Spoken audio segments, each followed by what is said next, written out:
ফারাবী ভাইয়েরও বিচার এখনো হয় নাই। ইনসাফ ইনসাফ বলে চিৎকার করে লাভ নাই, আমরা ইনসাফ দেখতে চাই। বিক্রমপুরী বাইরে তুইলা ভাবছেন চুপে যাব, তখন থেকে আমরা আরো জোরে নামাজ স্টার্ট করছি। অন্যান্য দেশের গোয়েন্দা বাহিনী এসে আমাদের গোয়েন্দাকে কেমনে চালায়? আমাদের ভাইদেরকে ভিতরে ঢুকানো হয়, তাদের নামে বিভিন্ন তদন্ত মামলা যা যা করা হয়, এটা অন্যান্য গোয়েন্দা বাহিনীর কথায় কেন হবে? আমরা কি 5ই আগস্টের পর এই দেশ দেখতে চেয়েছিলাম? যখন আপনাদের রাজনৈতিক কারণে আমাদেরকে ব্যবহার করা লাগে, টুপি দাড়ি ইসলামের নাম টানেন, কিন্তু যখন আমাদের ভাই জেলের মধ্যে, তখন কাউরে বাঁচাইতে আসেন না। ভাই বলেন, আমরা কোন দেশে আছি? আমরা কি পাকিস্তানে আছি? আমরা কি ইউএসএ তে আছি? আমরা ইউকে তে আছি? তাহলে অন্যান্য দেশের গোয়েন্দা বাহিনী এসে আমাদের গোয়েন্দাকে কেমনে চালায়? আমাদের ভাইদেরকে ভিতরে ঢুকানো হয়, তাদের নামে বিভিন্ন তদন্ত মামলা যা যা করা হয়, এটা অন্যান্য গোয়েন্দা বাহিনীর কথায় কেন হবে? এটা কি মেনে নেওয়া যাবে? আসিফ আদনান ভাইদের নামে কেস দেওয়া হয়েছিল, এর আগে হয়েছিল। কাদের কথায়? কোন গোয়েন্দার কথায়?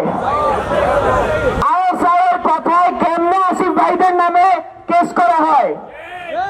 ইউএস এমবাসির প্রেসারে কেন মেজর জিয়াউল হককে এখনো দেশে আসতে দেওয়া হয় না? কেন ইউএস এমবাসির প্রেসারে আমাদের ফারাবী ভাইকে এতদিন আটকে রাখা হলো?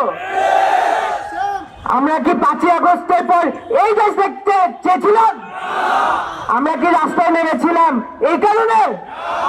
আমরা ইসলামের কথায় নেমেছিলাম কিনা? আমরা কি ইসলামের কথায় নেমেছিলাম? আমাদের ইনসাফের জন্য নেমেছিলাম? তা আজকে যখন সেনাবাহিনী, নৌবাহিনী, বিভিন্ন বাহিনী আইএসপিআর এসে কয় যে ভাই আমরা ইনসাফ চাই, তো ভাই ইনসাফের নামে বাটপারি গান করতেছেন। বিক্রমপুরী ভাইকে তুলে নিয়ে গেলেন কোন কোন নিয়মে? এখনো মুজিববাদী স্টাইলে যদি বিক্রমপুরী সাহেবকে তুলে নিয়ে যান, তাহলে কালকে আমাদের সকলকে তুলবেন না, এদের কথা কে দিচ্ছে? তাই দেখে আমরা বাংলাদেশপন্থী বয়ান চাই। আমরা এই যে বর্তমানে যতগুলো আগামীর জন্য যতগুলো রাজনৈতিক দল আছে, সবাই আপনার কাছে যখন ভোট নিতে আসে তখন কি করে? মাথার মধ্যে টুপি পরে, একটা চাদর চড়ায় ফেলায়। একজন বলে মদিনার রাষ্ট্র গঠন করবে, আরেকজন বলে ডেমোক্রেসি দিয়ে ইসলাম শাসন করবে, ইসলামিক রাজনীতি তৈরি করবে বলে ডেমোক্রেসি দিয়ে।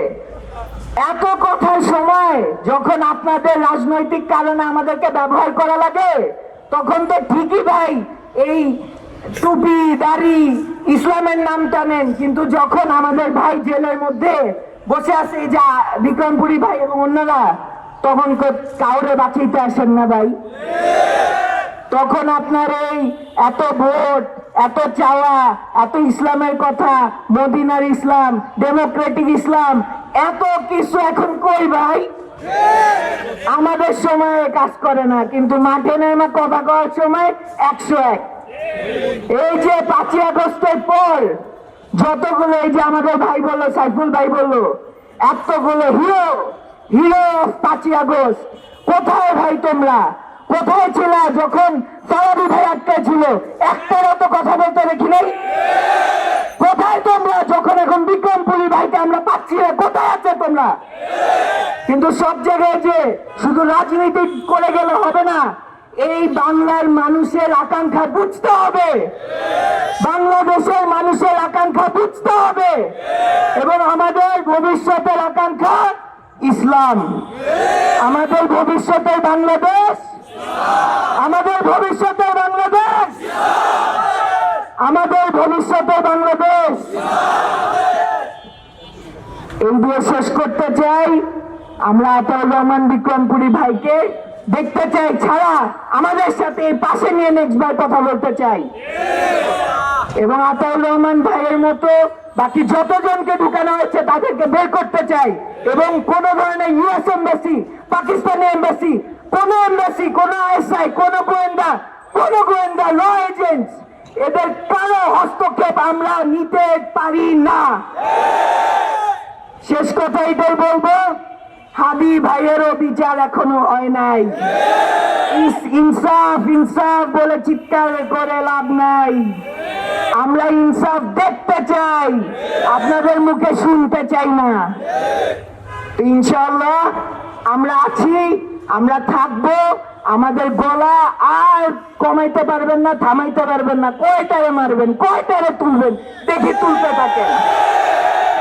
বিক্রমপুরি বাইরে তুইলা ভাবছেন চুপা যাব, তখন থেকে আমরা আরো জোরে নামাজ স্টার্ট করছি।